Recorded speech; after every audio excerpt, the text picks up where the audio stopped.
성부와 성자와 성령의 이름으로 말씀드립니다. 한 주간 동안 안녕하셨는지요? 제가 물은 좋아하지만 수영은 배우지 않았습니다.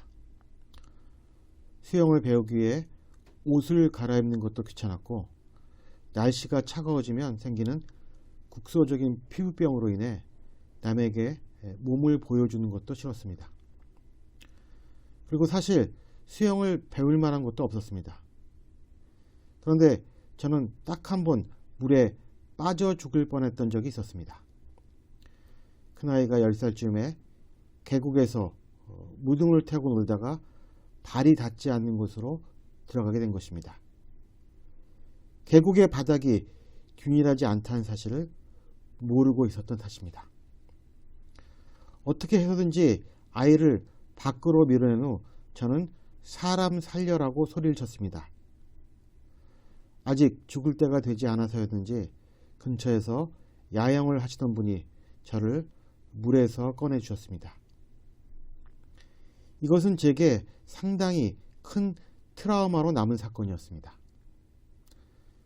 그 전에도 그랬겠지만 특히 이 일이 있고 난 후에는 물에 빠진 사람은 안타깝지만 수영도 못하면서 그 사람을 구하기 위해 물에 뛰어드는 일은 결코 하지 않겠다고 마음먹었습니다. 그것은 당연하게도 둘 다 죽을 수 있는 결과를 가져오기 때문입니다. 아무쪼록 살면서 그런 상황을 마주치지 않는 것이 최선이 아닐까 합니다. 이처럼 물에 빠진 사람을 구하는 데 있어서도 내가 수영을 얼마나 잘하는가가 중요합니다. 즉 모든 문제는 나로부터 시작된다는 것입니다. 어떤 일을 함에 있어서 무엇보다도 내가 어떤 사람인가를 아는 것, 이것이 우리가 삶을 제대로 살아가는 기본 자세입니다. 오늘 누가복음의 모든 비유 역시 나 자신을 돌아보는 일에서 출발해야 합니다. 예수님은 소경의 길잡이가 될 수 없다고 말씀하시는데 그 이유는 둘 다 구덩이에 빠지기 때문입니다. 구덩이는 원어로 함정이라고 합니다. 사람을 함정에 빠뜨리는 존재는 과연 누구일까요? 예수님은 마태오복음 15장에서 다음과 같이 말씀하십니다. 그대로 두어라. 바리사이들은 눈먼 길잡이들이다. 소경을 인도하면 둘 다 구렁에 빠진다. 사도 바울 역시 로마서 2장에서 자기가 유다님을 내세운 사람들이 눈먼 사람들에게 길잡이가 되고 어둠 속을 헤매는 사람들에게 빛이 된다고 착각하고 있다고 비판합니다. 예수님은 바리사이적인 유다교가 하나님의 뜻을 무시하고 사람들을 함정에 빠뜨리는 소경이라고 말씀하시는 것입니다. 물론 당시에는 바리사이들이 예수님의 비판 대상이었지만 지금은 교회가 그런 욕을 먹어도 싸다고 생각합니다. 교회가 역동적인 신앙을 잃어버리고 바리사이처럼 형식적이고 교조적인 방향으로 경도되었기 때문입니다. 또 예수님은 제자가 스승보다 더 높을 수 없고 제자는 다 배우고 나서도 스승만큼밖에는 되지 못한다고 말씀하십니다. 이것 역시 마태오복음 10장 24절을 보면 그 뜻이 명쾌해집니다. 거기에서는 제자가 스승보다 높을 수 없고 종이 주인보다 더 높을 수 없다고 말합니다. 스승과 제자의 차이가 주인과 종의 차이만큼 난다고 이해했을 때 우리는 그 간격이 얼마나 큰지를 알 수 있습니다. 그리고 당시처럼 서적이 보급되기 전 그 당시에 제자들은 오로지 스승의 가르침에만 의존해야 했으며 따라서 제자가 스승의 지식을 능가하지 못했던 것입니다. 형제 눈에 티와 자기네 들보에 관한 비유는 타인을 함부로 비판하지 말라는 권고와 유사합니다. 탈레스라는 그리스 철학자가 이렇게 말했다고 합니다. 세상에서 가장 어려운 것은 자기를 아는 일이고 세상에서 가장 쉬운 것은 남에게 충고하는 일이다. 예수님은 자신이 어떠한지도 모르면서 남에게 충고하고 가르치려 드는 자들을 위선자라는 이름으로 불렀습니다.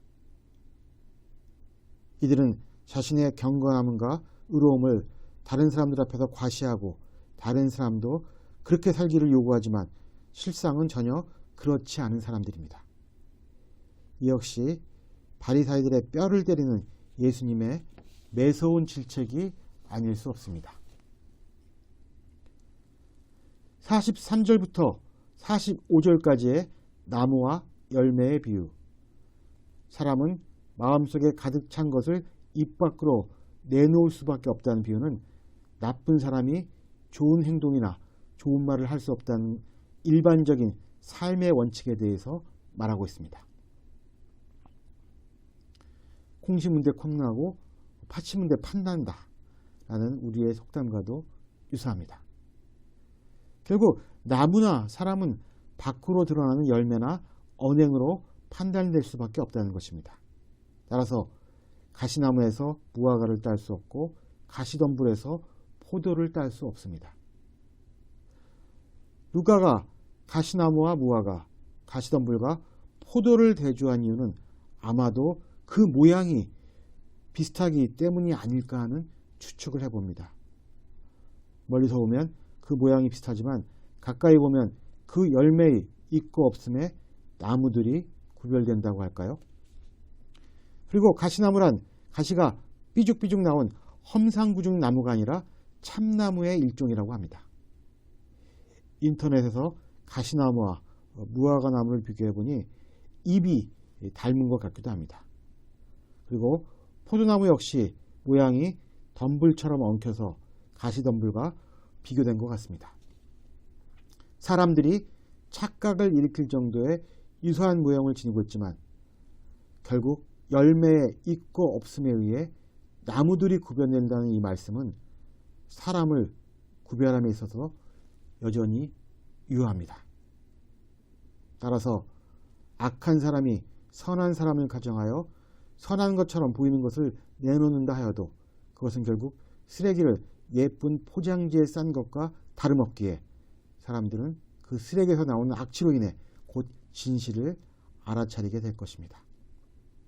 아시다시피 제가 지난달에 기독교 명리학과 만나다 라는 책을 발행하게 되었습니다.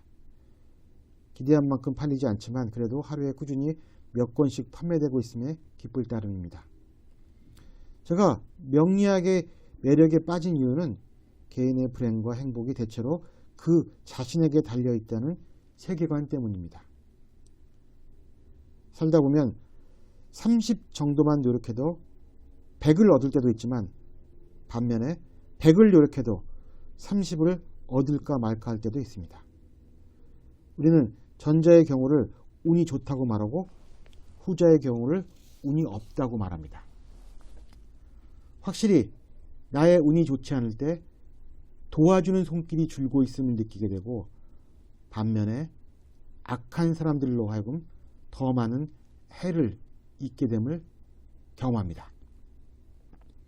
명리학을 몰랐을 때는 눈에 보이는 현상만으로 상황을 판단하여 제게 해를 끼친 사람들을 직접적으로 원망하는 방법을 선택했습니다. 그러나 시간의 흐름에 따라 운이 변화한다는 패러다임을 받아들인 이후로는 갑작스럽게 닥친 불행의 원인을 외부의 탓으로 돌리기보다는 이미 제 운명 속에 내재적인 것으로 이해하게 되었습니다. 그러다 보니 사람들에 대한 원망도 줄고 저는 하느님을 원망하지도 않게 되었습니다. 남이 소경이기를 따지기 전에 먼저 내가 소경이 아닌가를 따지는 일, 상대방의 눈에 티가 있으니 빼주겠다고 나서기 전에 자기 눈에 들보가 있는지 살피는 일, 남의 열매가 부족함을 탓하지 말고 내 열매에 부실함을 알아차리는 일이 우리의 성숙에 있어서 가장 선행되어야 할 일입니다. 우리가 이러한 철학과 마음을 바탕에 두고 주님의 말씀대로 실천한다면 설령 불행이나 어려움이 닥칠지라도 우리는 단단한 반석 위에 지어진 집처럼 견고할 것입니다. 성부와 성자와 성령의 이름으로 말씀드렸습니다. 아멘.